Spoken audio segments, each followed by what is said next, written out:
ಮುಗಿಸ್ಕೊಂಡು ಮನೆಗೆ ಹೋಗಿ ಅಲ್ಲಿಂದ ಆಫೀಸ್ಗೆ ಬಂದು ಆಫೀಸಲ್ಲಿ ಹಂಗೆ ಕುಂತ್ಕೊಂಡು ಶಾಸ್ತ್ರ ಹೇಳೋಕ್ಕೆ ಇವತ್ತು ಯಾರು ಲಗ್ನ ಕಟ್ಕೊಡ್ಬೇಕು ಅಂದರೂ ಸರಿ ಆಯಿತು ಅಂತೇಳಿ ಲಗ್ನ ಕಟ್ಟೋಕ್ಕೆ ಕುಂತ್ಕೊಂಡು ಲಗ್ನ ಕಟ್ಟಿ ಅವ್ರ ಕೈಲೆಲ್ಲ ಪೂಜೆ ಎಲ್ಲ ಮಾಡಿಸಿ ಲಗ್ನ ಕಟ್ಕೊಟ್ಟೆ.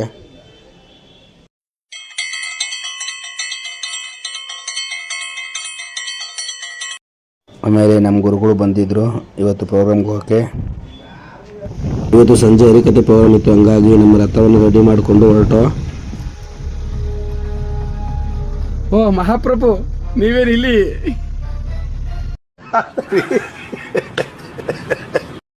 ಆಮೇಲೆ ಅಲ್ಲಿಂದ ನಾವು ಹೊರಟಿದ್ದು ನಮ್ಮ ಗುರುಗಳು ಮತ್ತು ಆರ್ಮನಿ ದಾಸಂತಹ ಲಕ್ಷ್ಮಣಪ್ಪ ಕರ್ಕೊಂಡು ನಾವು ಹೊರಟು. ಸೀದಾ ಅವ್ರ ಮನೆ ಹತ್ರ ಬಂದು ಎಲ್ಲ ಅಲ್ಲೇ ರೆಡಿಯಾಗಿದ್ದರು. ಅನ್ನದಾನ ಕಾರ್ಯಕ್ರಮ ಎಲ್ಲ ಮಾಡ್ಕೊಂಡಿದ್ರು. ಸೀದಾ ನಾವು ಒಳಕ್ಕೆ ಪ್ರವೇಶ ಮಾಡಿದೋ.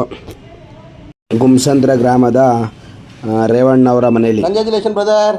ಈ ರಥ ಪೂಜೆಗಳಲ್ಲಿ ಶ್ರೇಷ್ಠವಾದದ್ದು ಅಂದರೆ ಶನಿದೇವರ ಕಥಾಭಾಗ ಮಾಡಿಸೋದು. ಯಾಕೆ ಅಂತಂದರೆ ಅದಕ್ಕೆ ಭಾಳ ಶ್ರೇಷ್ಠವಾಗಿ ಪೂಜಾ ಪುನಸ್ಕಾರ ಮಾಡಬೇಕು. ಅಹೋರಾತ್ರಿಯಾಗಿ ಬೆಳಗಿನ ಜಾವದವರೆಗೂ ಕಥಾಭಾಗವನ್ನು ಮಾಡುವಂಥದ್ದಂದರೆ ಇದೊಂದೇ. ಮನೆ ಮುಂದೆ ಚಪ್ರ ಹಾಕಿಸಿ ಅನ್ನದಾನವನ್ನು ಮಾಡಿ ಎಲ್ಲ ಬಂಧುಗಳನ್ನ ಕರೆಸು, ಸ್ನೇಹಿತರನ್ನ ಕರೆಸಿ ರಥವನ್ನು ಮಾಡ್ತೀವಿ, ಪೂಜೆ ಮಾಡಬೇಕು. ಶನಿದೇವರ ಕಥೆ ಮಾಡಿಸೋದು ಅಂದರೆ ಭಾಳ ಪ್ರಿಯವಾದದ್ದು. ಹಂಗಾಗಿ ಇದರ ಮಾಡಿಸ್ಬೇಕು. ಹಂಗಾಗಿ ನಾವು ಸಹ ಅನ್ನದಾನ ಮಾಡಿದ್ದು ನಾವು ಎಲ್ಲ ಕುಂತ್ಕೊಂಡು ಅವ್ರ ಮನೆಯಲ್ಲೇ ಅನ್ನವನ್ನು ಸ್ವೀಕಾರ ಮಾಡಿದೋ. ಅದಾದಮೇಲೆ ಪೂಜೆ ಸಂಕಲ್ಪ ಎಲ್ಲ ಮಾಡಿಸಿ ಪೂಜೆ ಪ್ರಾರಂಭ ಮಾಡಿದೋ.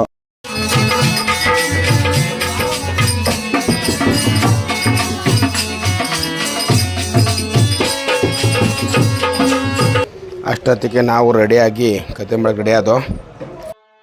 ಆ ದಿನ ಬೆಳಗಿನ ಜಾವ 5 ಗಂಟೆವರೆಗೂ ಸಹ ರಾತ್ರಿ ಎಲ್ಲ ಶನಿದೇವರ ಕಥಾಭಾಗವನ್ನು ಮಾಡಿಕೊಂಡು ಅದಾದಮೇಲೆ ಮಹಾಮಂಗಳಾರತಿ ಮಾಡಿದೋ.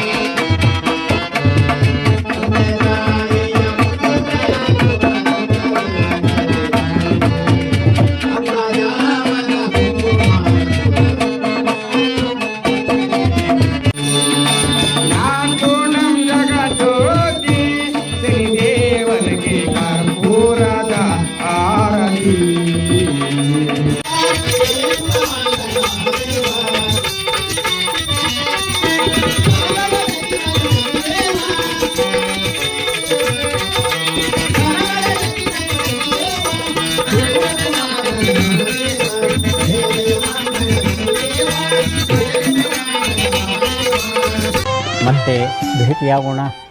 ನಮಸ್ಕಾರ. ಇವತ್ತಿನ ಪೂಜಾ ಕಾರ್ಯಕ್ರಮ ನಿಮ್ಗೆ ಇಷ್ಟ ಆಗಿದೆ, ನನ್ನ ಚಾನಲ್ನ ಸಬ್ಸ್ಕ್ರೈಬ್ ಮಾಡಿ, ಲೈಕ್ ಮಾಡಿ, ಇನ್ನೊಬ್ಬರಿಗೆ ಶೇರ್ ಮಾಡಿ. ಸರ್ವೋ ಜನ ಸುಖಿನ ಭವತು. ಎಲ್ಲರಿಗೂ ಒಳ್ಳೆಯದಾಗಲಿ.